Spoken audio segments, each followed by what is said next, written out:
Terima kasih untuk masyarakat Pati atas dukungan dan doanya. Semoga semua ini adalah demi rakyat Indonesia. Amin. Demi keadilan yang berketuhanan yang Maha Esa. Bukan demi keadilan yang berkeuangan. Masih ingat Botok dan Teguh Aliansi Masyarakat Pati Bersatu?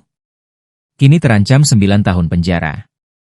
Sidang perdana perkara pemblokiran jalur Pantura yang menjerat Supriyono alias Botok dan Teguh Istianto digelar di Pengadilan Negeri Pati, Rabu, 24 Desember 2025.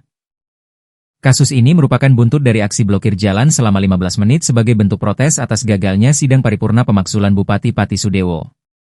Sejak awal kami sudah mengatakan, pasal-pasal ini adalah pasal sampah. Pasal yang sengaja diproduksi penyidik dan dipertontonkan kepada publik sebagai sebuah pembodohan, ujar kuasa hukum terdakwa dari Aliansi Masyarakat Pati Bersatu, AMPB, Nimerodin Gulo, usai persidangan. Keduanya didakwa dengan pasal